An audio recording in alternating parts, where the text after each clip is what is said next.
Good morning, everyone. Welcome to our August 2020 Principal Member event. I am just sorry for getting on a little bit late there. I'm just looking at the chat box here and how everyone's been kind of sending their messages. So happy Thursday to you all too. As a reminder, this is an interactive meeting. So if you haven't done so already, go ahead and switch to speaker view if you'd like and hit the mute button. You may press the spacebar to temporarily unmute yourself when needed. BOMA Greater Dallas has 3 principal member events a year, and our goal is to offer programs for those members who provide a significant amount of support for our organization and our industry. We would like to thank our Cornerstone partners first, who are also exclusive sponsors for this program and for helping us make our principal member events possible.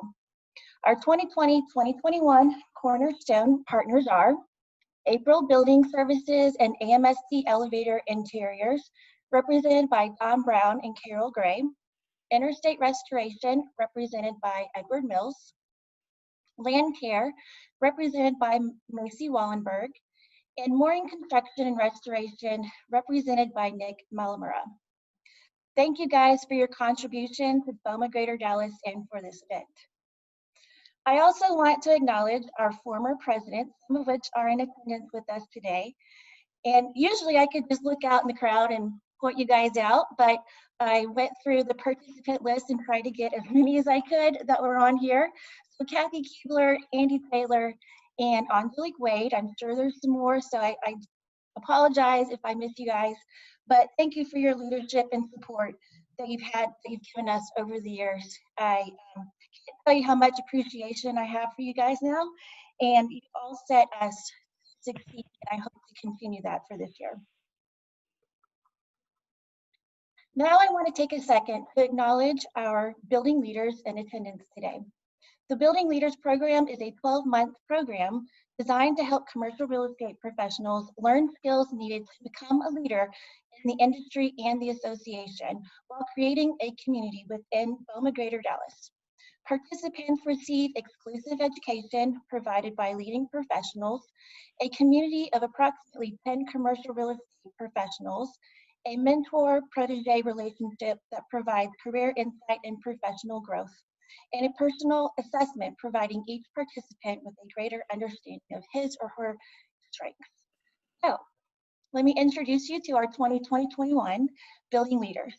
Ashley Watson, Courtney Blum, Heidi Bass, Jason Boyd, Kelly Butler, Morgan McCall, Stephanie Futch, Victoria Blackman, Kelly Garrettson, Maria Moreno, and Jamie Vaughn. Thank you to all of these wonderful building leaders for their leadership, hard work, and dedication.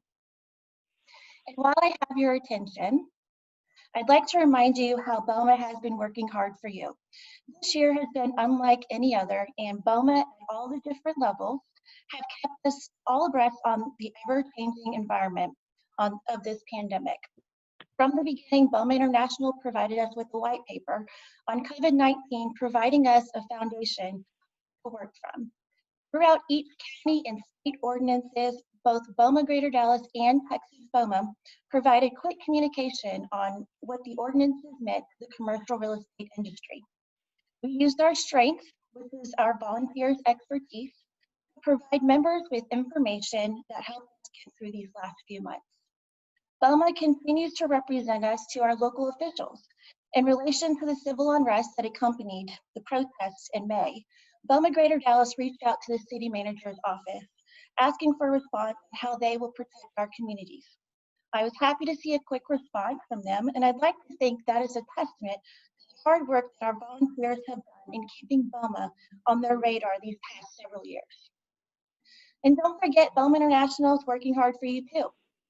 Just a couple weeks ago, the BOMA International advocacy staff reached out to more than 20,000 U.S. members, urging Congress to ensure that language from the Clean Start Back to Work Tax Credit Act, also known as HR 7079, be included in the next COVID-19 relief package. And if you don't know what that is, it's a refundable tax credit of up to $25,000 per location or $250,000 per business for COVID-19 related cleaning expenses, including janitorial services, cleaning supplies, PPE, and training.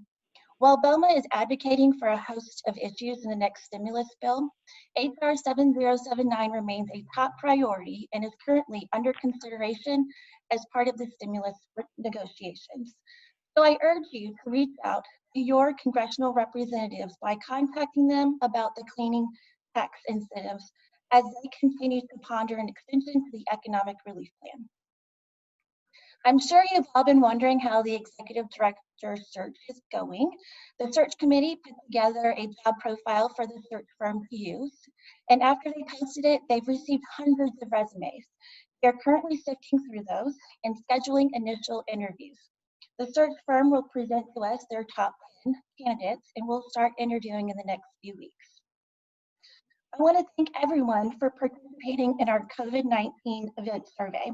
We had 133 participants this week, including both real estate and allied members. The results provided an excellent picture of what our members want, and that is to be safe.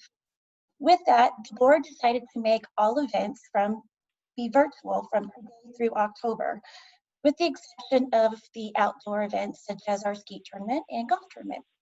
We will be making further decisions throughout the year. Our leadership and committees are working hard at thinking outside the box, engaging information for everyone, as well as a networking aspect as much as we're able. I'm really challenging everyone to do this, and they're answering the call. This year, we will be doing a salary survey, and it is expected to be distributed in mid-October, so keep an eye out for that. The purpose of the salary survey is to give our real estate members an idea of a fair and competitive salary. Each person who participates in the survey will receive a copy of the results at the end of the year. So, enough about that. Let's talk about why we are here. The subject of today's presentation is the current state of the market in the Dallas-Fort Worth area, which will probably be more of an invitation than a presentation, but we only have an hour, so let's get to it. I'm pleased to have my boss, Zogg, with us today.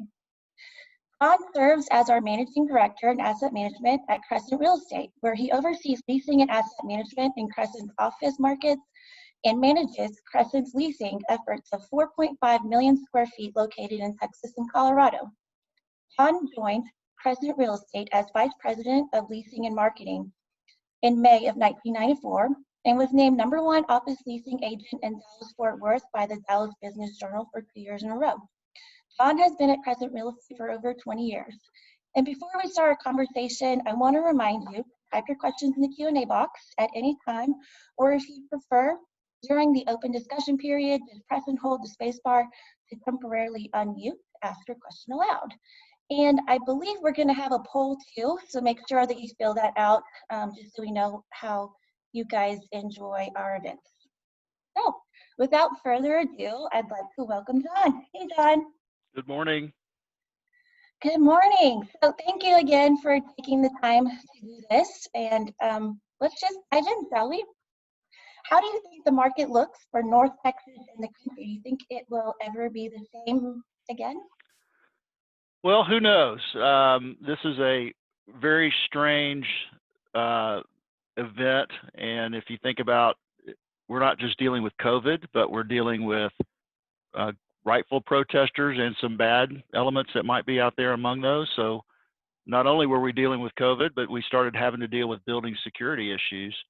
And thinking about every night, Christine sends me a bunch of texts about where the protesters are. Are they coming to the Crescent? Are they going to have their megaphones and rifles around them and harass the restaurants? So these are things that we're hoping we didn't have to think about, and we could just worry about COVID, which is a big enough worry.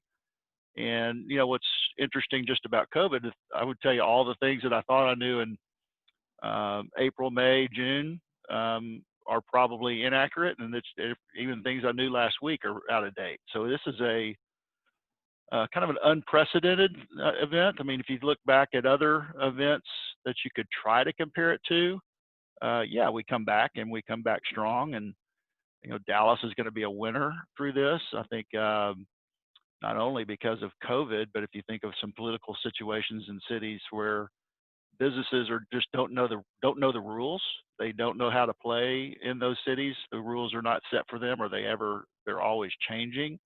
So the business friendly states are going to win, and Dallas is really set up and poised to do very well. I think everybody though is paused on what they're working on. There was what I was told was a very large relocation that had a press conference scheduled for March 15th to announce Dallas, and that was put on hold because of everything that happened on March 14th. So I would say corporations are not making a lot of decisions today unless they're forced to. So, obviously velocity is down, but, do we come out of this with a lot more people working from home? Yeah, probably. Do we come out of it with people changing how they lay out space? Maybe a little bit, especially, I always kind of point to Goldman Sachs. They've got a 12 per thousand benching program. And well, how does that work post COVID? And let's just say they decided that they need to change that to a 5 or 6 per thousand benching program. Well, that means they probably need almost double the amount of space that they have today to accomplish that. So those are real decisions that we'll try to watch and see how things go. But if you think of different sectors are obviously affected a lot differently. Our hotels that we had at Crescent were our best performers on March 13th. All of them were just going gangbusters, and we were doing incredibly well. Fast forward 90, 120 days, they're the worst performers. I don't think it's ever been a time where you could say things just got shut down, period, and you turned off the revenue spigot overnight to zero. That's just really weird. So, and that if you think back to the old recessions or 08 and 09, and we believe hotels is going to take 3 to 4 years to get back to the RevPAR and occupancy levels that we saw just 120 days ago. So my view of the office market is it's cloudy. If anybody tells you they know what's going to happen, I don't think they're telling you the truth. But I do think that if you just look at all the old events that we've been through, 9/11. I mean, I remember you guys all remember too how we were trying to secure our buildings and what are we going to do differently? We're going to do turnstiles. I mean, there's all sorts of things that we thought we were going to have to do. We thought we were going to have to spend all this capital, and ultimately we got back to a different place. I mean, obviously security is a lot different than it was, but we didn't do a lot of the things we thought we were going to do. And I think that probably happens a little bit here, but I think that we will look at operating buildings a little differently going forward. Post-COVID. With that, how do you think landlords are looking at, now amenities is the biggest thing to give to our tenants. What do you think? Do you think landlords are going to start looking at enhanced cleaning and including that in the OpEx, or do you see anything like that happening? I do. I don't know exactly what that's going to look like, but I do think that people are going to think about viruses as they make decisions, and they're going to ask you how you're dealing with virus control, and that cleaning is a big part of that. I think there's a lot of research that still needs to be done on what we're thinking about for air system, whether it's ionized system or ultraviolet light or whatever the strategy du jour is, but I think there's going to be more info on that forthcoming on that. I just don't know if there's enough out there, but cleaning is happening a lot differently. Obviously, you guys are doing it every day differently than you did 90 days ago, and if you have a case, that tells you a whole different story. But we will have either all of us will have gotten this thing and we'll move on, or we'll have a vaccine or something, but we will get to the other side. I believe so. I think this time we're using it to strengthen our tools and sharpen our tools, really, is probably a better phrase for that. Mm-hmm. And I think we'll be ready for that. I think we all will. So you mentioned the protests and riots and, that's happening in downtown. How do you think that affects short-term leasing in our area, or long-term? The protest? Mm-hmm. Well, we've had protests. I can't. What was it? What was our first? What was that Saturday night? What was that date? 6 weeks ago? Yeah, May 30th-ish. Okay. So every night there have been protests since that night. Without a doubt, there have been, and I applaud that. I mean, obviously, the groups that were around late on the 30th were not protesters. The ones that did all the damage and hurt people, and those, unfortunately, I was dumb enough to be right in the middle of them. They were not. None of them had signs. They were just there to destroy property and hurt people. So that was sad, actually, and they went on until 4 in the morning. But I don't, I think these guys that are out today for the most part are very peaceful, and they got a good purpose. So I don't think that's going to affect office leasing. If they keep harassing restaurants, it may affect retail leasing, because people will stop coming if they're getting harassed every night. So it's a real problem, and it's a real problem trying to figure out how to enforce it or protect your assets from that. Because if you agitate them in some way, that those 30 people become 500 people the next day. They're that organized. They're that good on social media. They can really bring to bear a lot of things. So I've learned a whole bunch about security that I never knew before, and I didn't realize there was all these private security forces out there, armies of them, protecting a lot of rich people that you could rely upon that could come help us a little bit, which they did. And I got to be very good friends with Hank Sibley, who runs North Texas for the state troopers. He was my life savior during all the protests and giving us info and stationing troopers at the crest. I mean, they, in Uptown, they recognized that this was a tourist zone, and they didn't want all that damage they did when they came through to happen again. So they really did apply good resources. There's not a lot you can do. Mm-hmm. So kind of going back to the customers, sorry, I said tenants earlier, but I go back and forth with my BOMA and Crescent hat. Mm-hmm. So how do you think, right now, I think there is some movement out there with people looking and moving around. What are you seeing that are their wants a little bit different than before we got into all this COVID? I mean, a lot of spaces that we have that are available today, we're going through some checklists to make sure that we feel that they're COVID ready.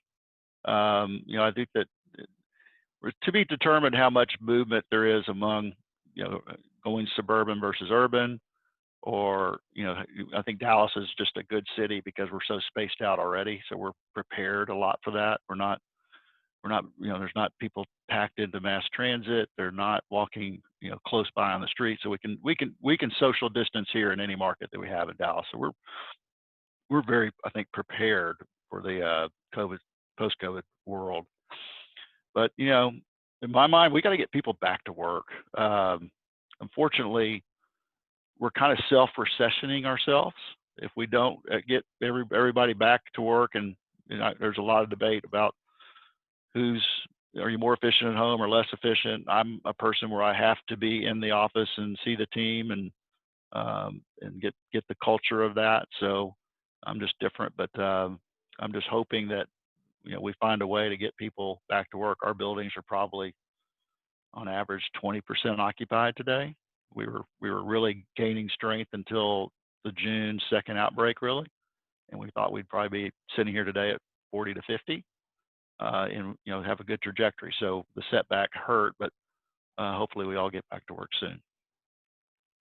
Yes. We're all working, but back to the office. Let me put it that way. Yeah. Well, you're just down the hallway. It's really unfortunate we couldn't be in person and having this in person with everyone, but I think the virtual has been pretty helpful to keep us going. Mm-hmm. So, do you think our market can continue to sustain new development?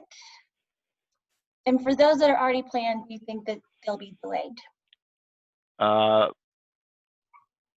would tell you if we were planning one, we would be delayed. If somebody tells you that they have clarity about all the uses that would be out there and where the customer would come from, I I'd be surprised. I mean, we know of a few that are looking around, but all decisions are put on hold. So I would be very happy that we hadn't started yet. I'd still be planning, and we're trying to find sites to go do stuff, and we're thinking 3 years out.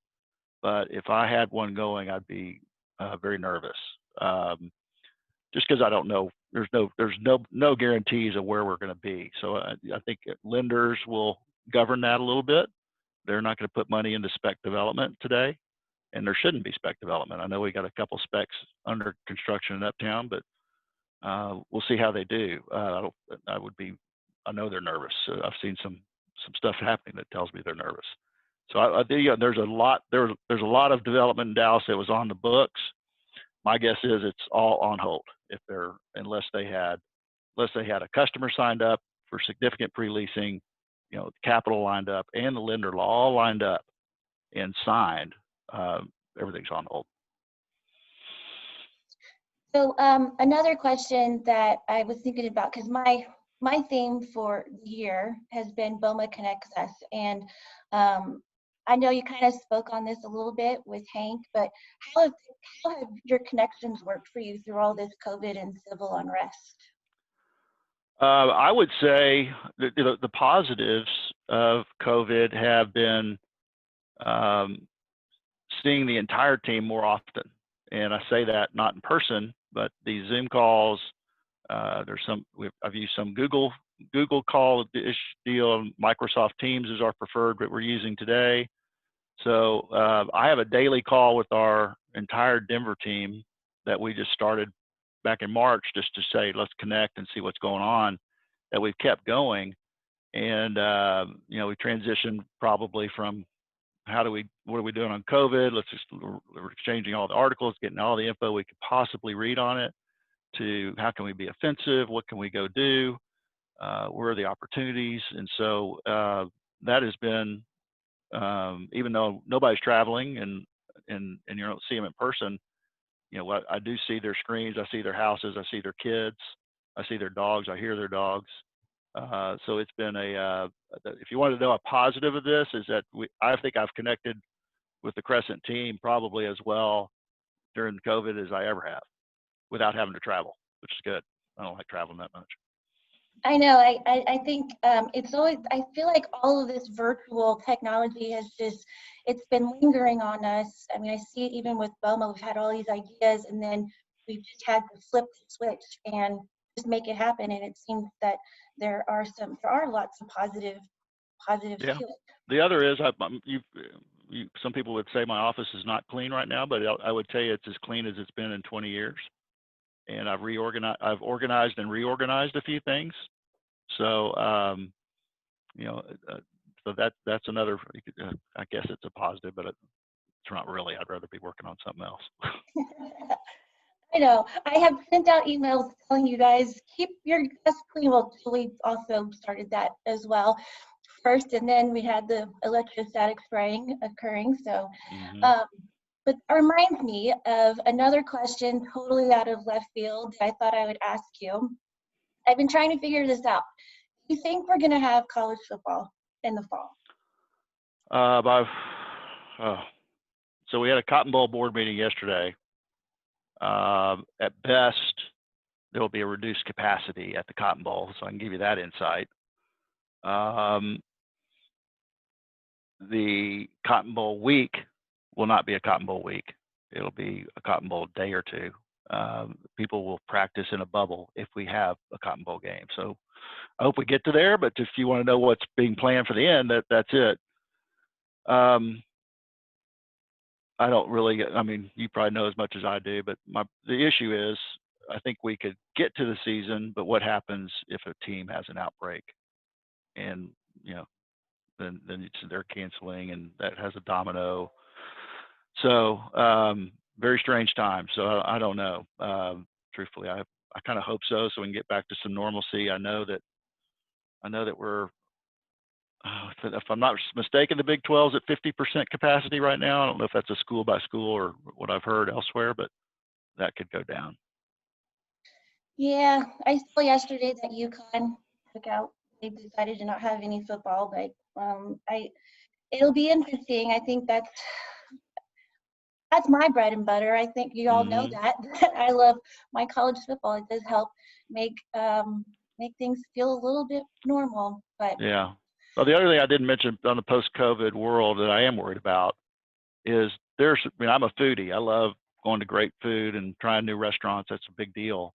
I am really worried about our restaurants. Obviously we've got 20 here in Dallas that we're working with that we like them all, and we're trying to keep them afloat, and we're doing the right things to do that. But at some level, some people are obviously have thrown in the towel, or they will be thrown in the towel. So to the extent you can support local restaurants, please do so, because they're important, and even if we get back to where people go out to eat pretty soon in a big way, it's going to take a while for us to get the new restaurants in, get back to kind of the level that we're used to of having great food and great opportunities out there from great local providers.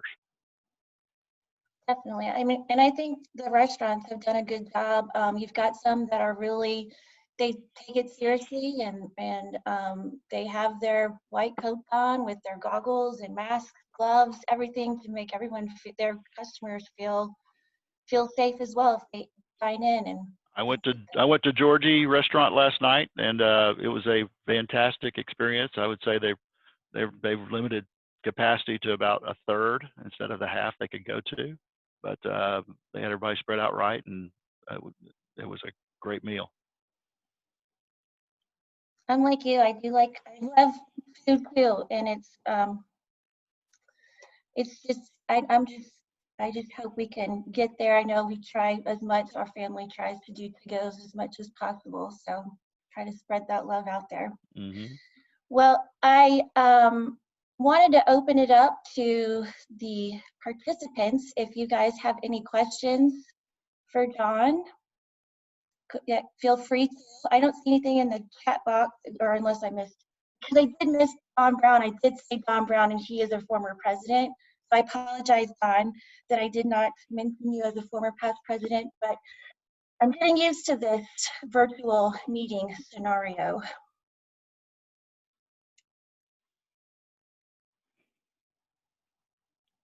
There has to be a question. I know, like, don't be shy. And I always try to count to 10, but I count to 10 pretty quickly, so.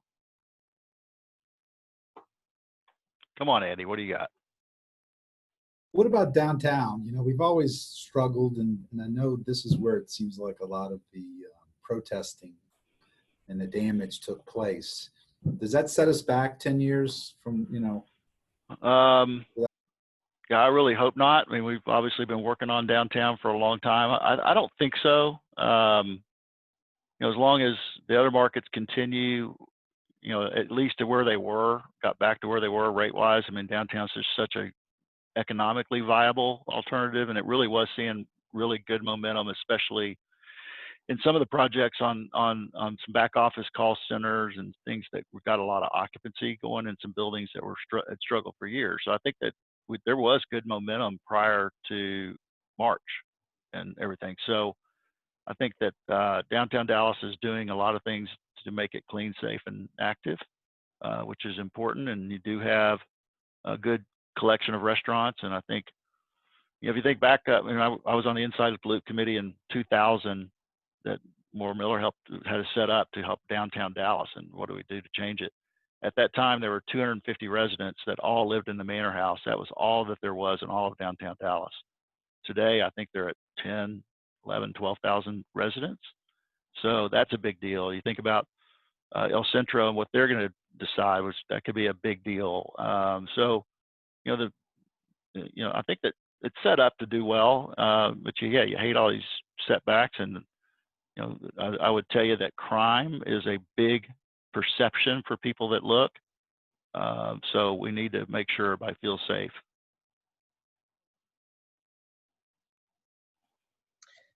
John, we have a question about the hotel industry, and if the occupancy is still low, and how do you think they'll bounce back?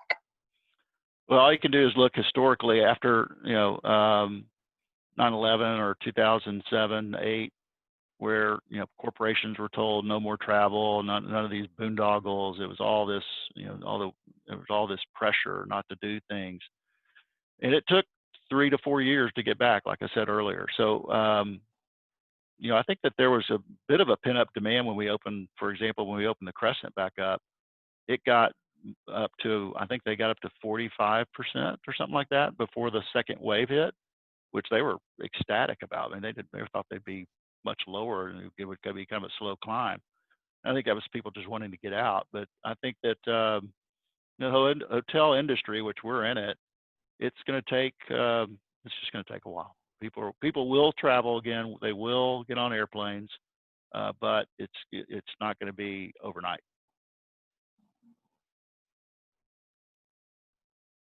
Anybody else have any questions? What about the people in New York? I mean, especially like the money, that's where, stuff starts getting open up again. Are they returning to work? Are you seeing a lot of activity from them, the financial institutions? Well, anecdotally, I could tell you that home sales in some markets are, and this is totally anecdotal, but we talk about this on calls and we have people come and speak to our calls a lot.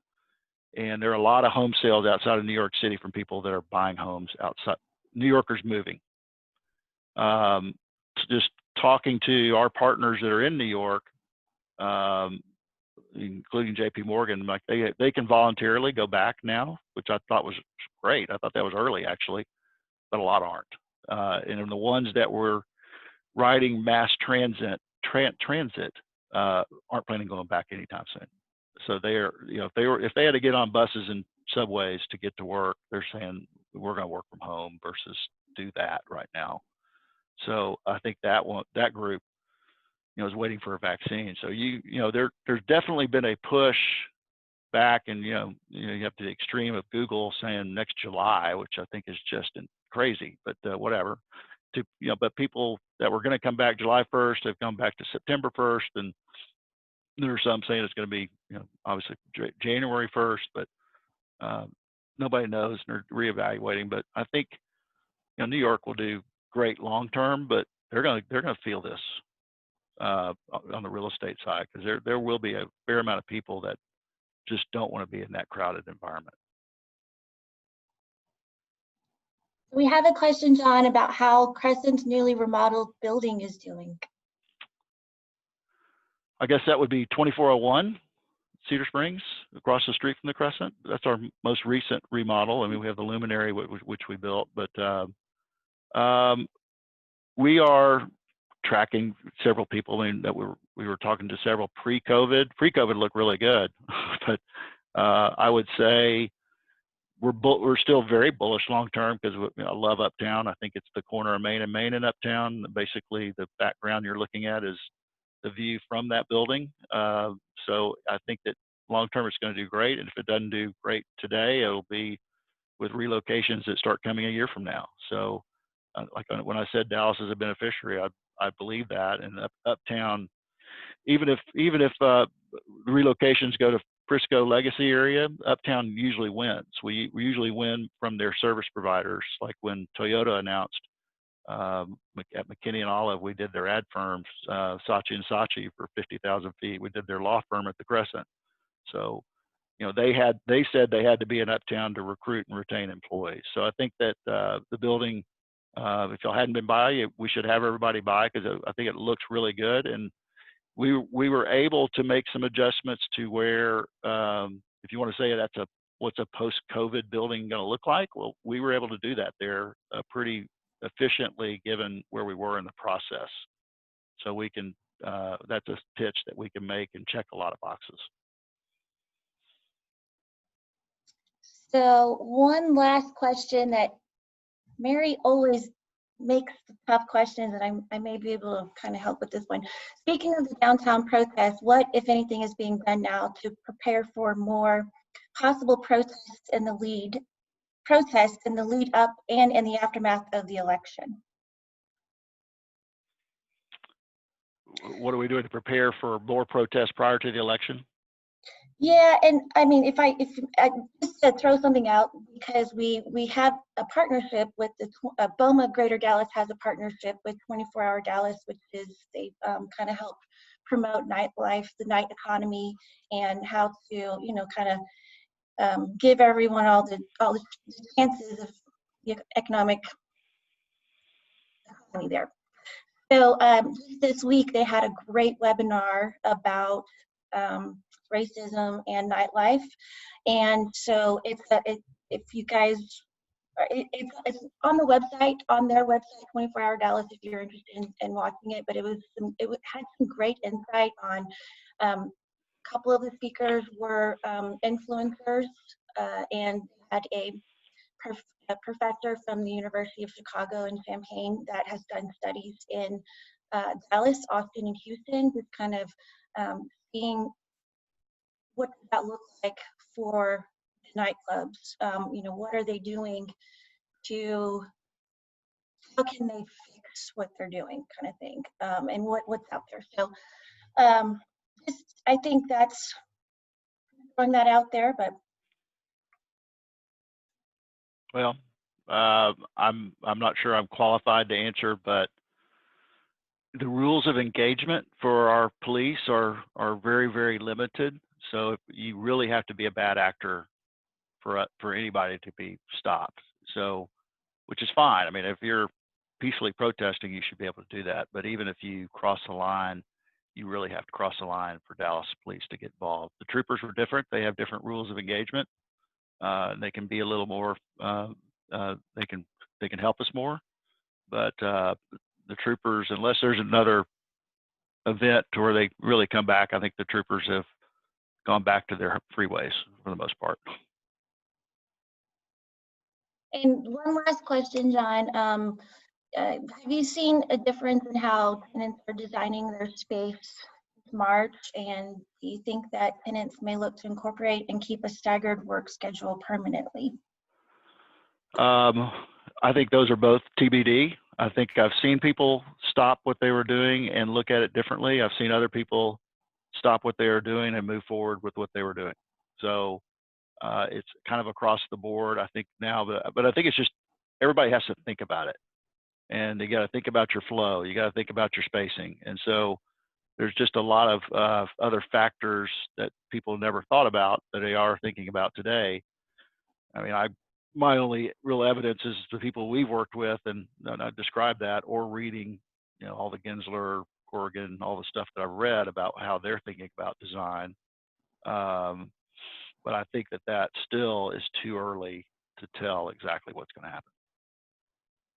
And I think it's especially a lot of, there is going to be staggered. I don't know. There is going to be staggered schedules until we get past this. I don't know if that goes forward, definitely for permanently or not. I just don't know. I think it goes into the partnership that the customers have with their management team, the leasing, the landlord, everything. It's going to be a whole team effort on how we all get through this. So, yep. Well, if no one has any other questions, then everybody stay safe and be positive. Be positive. Don't let the brokers tell us that the market's down 10 to 15% because there's no evidence of that, but they're trying to manufacture that. So please, every time a broker tells me that, I say, point me to the data. Where is it? Because I hadn't seen it. I really haven't. So, they're doing that to drum up some business right now. And we just, as owners, that makes me nervous because they can say it enough and it might happen, but it's not happening out there in the field. So I think we just all need to stay positive, and we're going to get through this, and we're going to be fine. And but everybody, please stay safe and distance and wear a mask. Got mine right here. Surprised it doesn't have your Longhorn on it. I have my. Julie said she was getting me one, but she never gave it to me. I think Clay was working on that one. Well, John, thank you so much for your time and your expertise in sharing it with us. Before I adjourn this meeting, I just want to remind you guys to mark your calendars for Thursday, November 12th for our next principal member meeting. And I hope you guys enjoyed this, and just keep an eye out for everything. And don't forget about our YouTube channel. Check it out. We've got lots of fun information on there. Thank you guys, and have a great one. Thank you.